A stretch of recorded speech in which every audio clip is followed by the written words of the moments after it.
Code muli na ngang babalik o magpapakita dito sa Boruto Time Skip 2 Blue Vortex at magtataglay ng hindi pangkaraniwang kapangyarihan? Pwede na!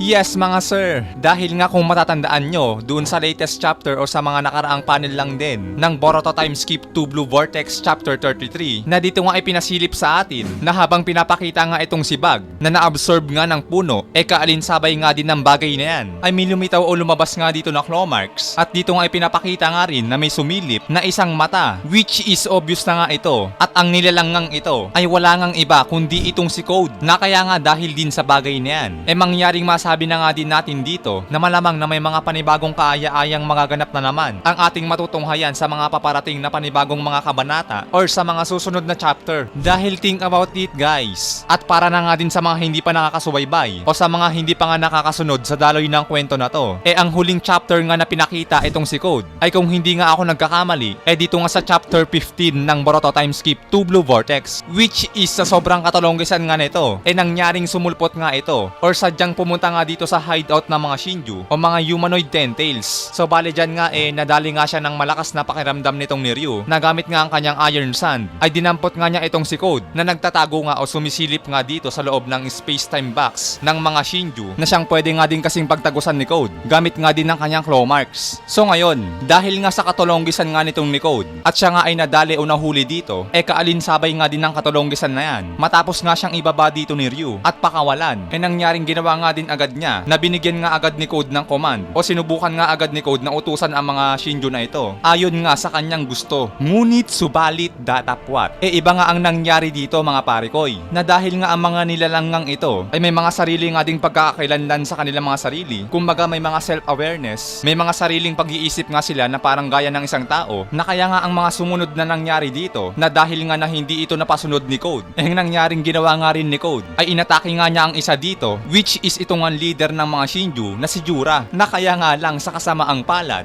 nangyaring wala nga ding kwentang itong ataking ginawa ni Code dahil nga nang pinatagos ito ni Code sa dibdib ni Jura nangyaring nilaser nga din agad ni Jura itong kamay ni Code gamit nga ang Biju laser ng kanyang rinigan. Bang! Putol ang kamay mo boy! Man! Sobrang tolonggis nga talaga nitong bonak na to na kaya nga pagkatapos nga din ng pangyayaring yan kay Code wala na nga din talaga siyang nagawa dito at ang mas masakit pa nga dyan nangyaring tinawanan pa nga siya dito ni Mamushi na sinasabi pa nga nito kay Code na bakit nga ba daw ganun, hindi nga daw niya maipaliwanag dahil yung makita nga daw niyang namimilipit sa sakit itong si Code feeling nga din daw niya na gumagaan ng kanyang pakiramdam o sumasarap nga daw ang kanyang nararamdaman na siyang ikinabuisit naman itong ni Code na kaya mangyaring sinabi naman niya dito kay Mamushi na ano nga ba daw ang karapatan nitong ni Mamushi na insultuhin siya. Buwisit nga daw itong si Mamushi na kaya ang sunod nga na nangyari dito habang putol na nga ang kabilang kamay dito ni Code at bago nga siya mag-TP out o umalis gamit ang kanyang claw marks dito nga nangyari na ang huling mensahe nga ni Code na sige nga lang daw, tumawa nga lang daw sila ng tumawa hanggat kaya pa nga daw nila dahil darating nga din daw ang araw na sa kanya naman daw ang huling halakhak. So ayan nga yung mga huling beses na pinakita sa atin itong si Code at short review na nga lang din na kung ano nga din ba yung mga nangyari sa kanya bago pa nga siya mawala ng pagkatagal-tagal na kaya kung iisipin nga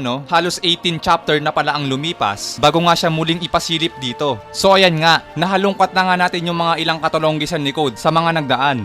Then now, dahil muli na nga din siyang pinasilip dito sa chapter 33, atin naman alamin guys ang mga ilang bagay na marahil mangyari sa mga incoming chapters or maybe in the next chapter na nga. Kasi ito nga mga parikoy dahil nga natalo na nga din nila si Mamushi at nagawa na nga din nila Boruto na makuha ang turn soul nito which is pwede na nga din nilang isalpak ito at maibalik nga dito sa puno na nandito nga si Bug at para maibalik na nga din nila ito na same nga lang din sa ginawa nila dito kay Muigi na kaya isa nga sa mga dapat nating asahan na dito is marahil nababalik na nga si Boruto doon nga sa lugar na unang napuntahan na nga din niya which is dito nga sa lokasyon ni Bug na na-absorb nga ng puno at kapag mangyaring nakabalik na nga uli si Boruto dito basically asahan na nga din natin na mangyaring isasalpak na nga din ito ni Boruto itong turn soul dito nga sa puno na kaya sa gayong paraan kamatayan. Maibabalik na nga itong si Bug ng tuluyan. Ngunit subalit datapwat. Dito na nga din makakapasok ang panibagong problema dahil nga habang kakasalpak pa nga lang ni Boruto ng Turnsol dito nga sa puno ni Bug at dahil nga nagtatago nga din itong si Code sa puno na to, mangyari nga din dito na biglang aagawin nga ni Code itong Turnsol at kanya nga itong makukuha. Lodi Cakes, teka muna. Paano nga ba posible mangyari yun? So ganito nga lang yan kadali mga parikoy. Isang halimbawa nga dito na kung babalikan nga natin yung mga nangyari sa nagdaan dun sa Naruto Shippuden sa 4th Great Shinobi War na ito ngang si Black Zetsu na yung ginawa nga nito na biglang inagaw yung chakra ng Half Nine Tails na ipapasa nga dapat o itatransfer nga dapat ni Minato kay Naruto na nasa bingit ng kamatayan. So partida mga sir,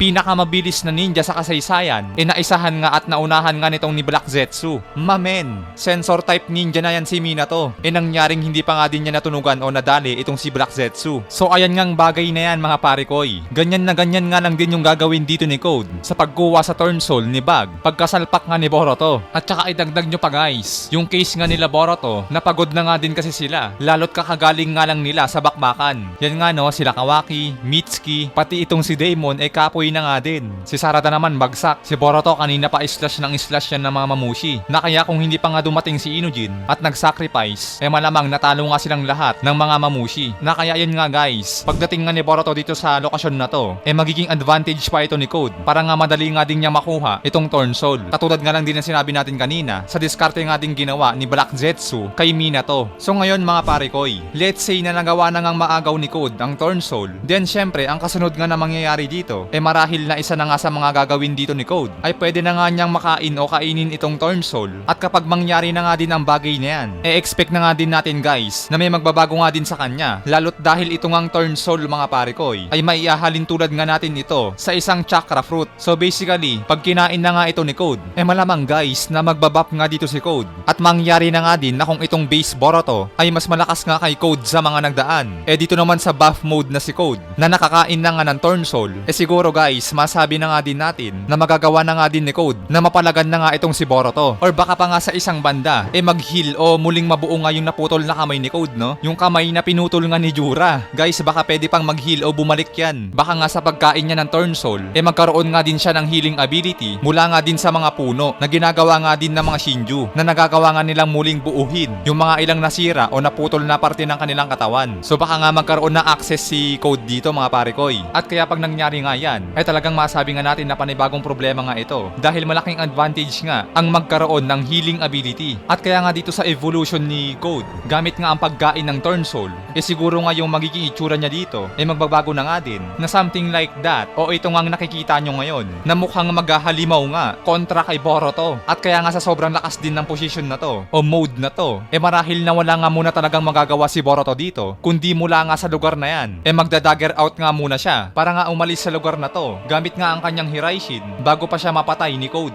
Guys, take note, kinakailangan nga talaga ni Boruto na mag-out muna or umalis nga sa lugar na yan dahil nga yun din ang pinaka-safe place or pinaka-safe o ligtas na plano na para nga makagawa nga din uli sila ng mga ilang paraan o muli nga silang makapag-isip ng mga plano na kung papaano nga ba nila mapipigilan si Code na nakakain ng Turnsol at nag-evolve na nagtataglay ngayon na hindi masukat at nag-uumapaw na kapangyarihan. At syempre bukod pa nga dyan mga parikoy, isa pa nga sa magiging problema dito, so dahil nga nandyan si Code sa dimension na yan o sa lugar na yan at dahil nga kinain niya ang Turnsol ni Bug na siyang si Mamushi, maaalarma nga dito sila Jura na kaya malamang pupunta nga din ito sa dimension na to or dyan nga sa lugar na yan. Nagamit nga ang kanilang claw marks, magpaportal nga sila dito at pag nagkataon, magkakasalubong nga sila dito at mangyaring magkikita nga itong si Jura at si Code na nag-iba na nga din ang itsura. At kaya sa pagkakataon nga din yan, ang mangyayari nga na magkakaharap nga dito ay itong buff mode na si Code at ito nga sila Jura na kaya sa pagkakataong din yan, marahil na mangyari na makabawi na nga din itong si Code sa pambubuli nga sa kanya nitong mga Shinju na pinutol nga ang kanyang kabilang kamay at trinashtok o pinagtawanan pa nga siya.